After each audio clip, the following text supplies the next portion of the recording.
fire, flame. We jump into it, the last game of the day here. Another one in the round of 16. The winner of this effort goes on to face TF2 Boomers. Now, notably, we do have standard 1-2-2-1 starts, so TF2 Boomers have not influenced the macro so quickly and heavily here with these rosters. It is going to be the Pocket 7 matchup and the Vindicta Shiv there. The Vindicta Shiv one I might have to worry about a little bit later on.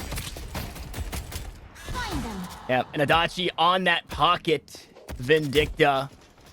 Pro familiar first to try and help with some of that early poke.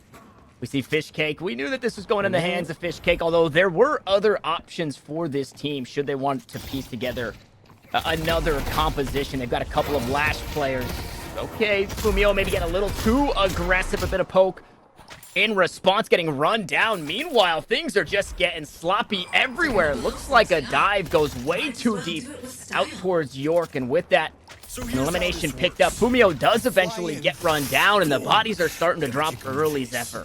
This is huge leads, I would say maybe even both sides of the matchup here for both of these rosters. So hard to navigate at least who's coming out on top. We'll have to keep dictating at least soul advantage, but right off the bat, it does seem like the majority of the gangbangers are down at least just the one lane, which can build up. We talk about hitting your major abilities, 400, 1,500, and then 3,000. So getting to that even third ability can be a huge difference in these lanes, and it's already at least 1.5 lanes away for the likes of Bottom Barrel.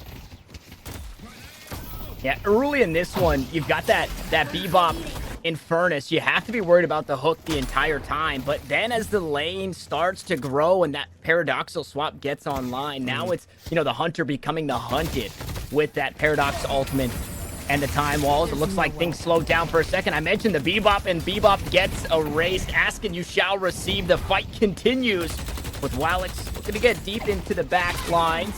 Nothing more there as that Guardian still stands and keeps their Infernus going. It honestly feels like revenge punishment. You take the Bebop away from a man like Wallix, and they're going to come back to bite you in terms of that setup. So something at least to note for now. Surprisingly, I wanted to highlight this. A really strong start from Adachi on the Vindicta. We know it is a pocket pickup, but pressuring Geo even out on the Shiv super early. Very impressive. Yeah. And Fishcake also getting something extra there. You get a lot of resistances on the Abrams, but not enough to stay alive once more. The pressure is on for Bottom Barrel, and or for the gangbangers, excuse me, by the Bottom Barrel. And this is kind of what we were afraid of, right? You have to get some of these carries going for the gangbangers, and Bottom Barrel know exactly what they need to do to make sure that doesn't happen.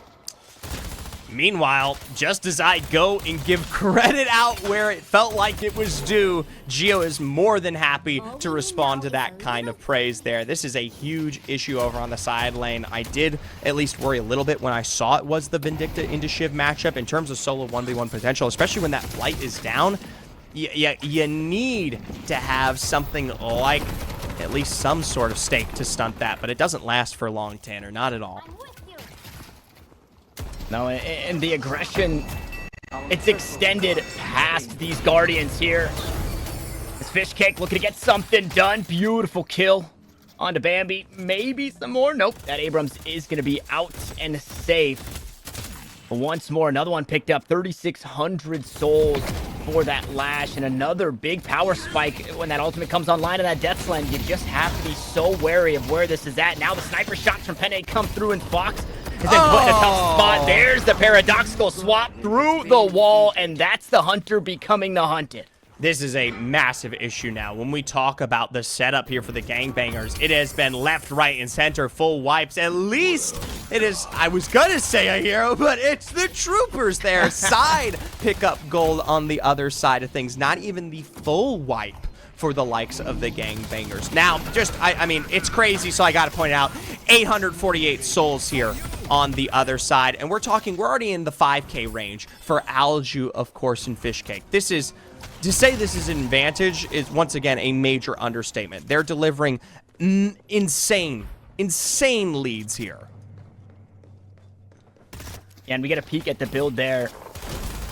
Penne, not happy the Vindicta's been taken, so heavily investing into that kinetic carbine to make sure that sniper is as strong as possible.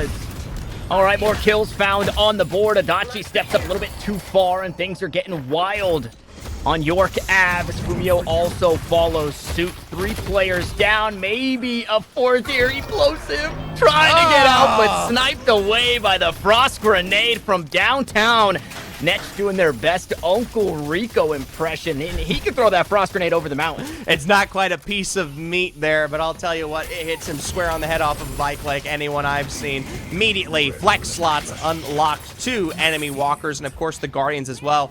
Rotations likely to come out quick here from bottom barrels to quickly secure that, but I mean, it's terrifying because it's so early in the game that it doesn't even matter. It's just a point of discussion at this point here because they don't even have. We're sitting on complete tier 1 setup here, an infuser or 2, just some minor headshot damage here on the likes of Wallix, and that's nothing in comparison.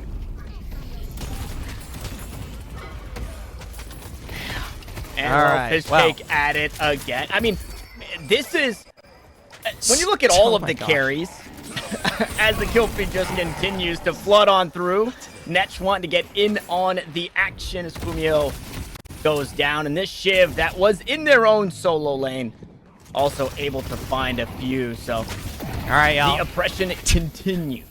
Yantero, the first individual to hit the ultimates, the concussive combustion now online. Maybe far too late. We're already taking down our double duo, our dynamic Guardians here on the other side, and Extent on the other end to, well, I mean, Death Slam into it. There it is, the concussive combustion. What does it do? Where does it find? It finds its way straight into a death grip. Oh my god, the Death Slam seemingly 100 to 0'd. All right, the time to beat is 9:48 or something. That's what we really might need to discuss here, Tanner. Yeah, they're making it look doable. Not only obviously doing so much damage, but I talked about what Wallix, or the Wraith just in general, brings. You put that full auto on, and you can just start to chunk away at all of the Guardians remaining, and there are not many more remaining. Meanwhile, Abrams on the outside. Explosive just trying to keep the team alive. Paradoxical swap through the wall they go. Fumio, Bambi down. Fox once more just cannot get going on the Bebop. And we are breaking through the base. The Antaro, the next one to go down. No response there from the Infernus. And you could hope to find something, but as you open your hands as the Abrams, you find absolutely nothing as these shrines go down. Guys, this is absurd. 8:15 on the board. Like I said, we're talking minutes in terms of this tournament to finish, at least to maybe set records here at Deadlock Core Tournament 1. But they gotta invest. They gotta invest in the patron more than these kills here. Yeah, the patrons, they don't go down easy. And then you have some transformation time. So I don't know if they'll be able to beat it, but they'll be pretty darn close. Explosive wakes up from their slumber after being eliminated previously and goes right back to sleep. And I mean, they're clearing out the minions. Now they'll start to focus on that patron. You see that health bar getting chipped away. So the hands are coming together over the flame. They've licked their fingers, Zephyr, and now they're trying to stop the wick. 20 seconds on the board, 9:24, the time to beat. I think it might just be a little too late, especially with expending so much time to find this KP in these cooldowns. A single Abrams caught on the paradoxical swap straight into the wall, and they'll leap ahead here with the patron in its weekend form. It won't be a record broken, but it sure as heck might be close. Yeah, they're getting there. They got to chip it down. Where they at with the full auto? Beams are on. Abilities are used. Bodies are dropped.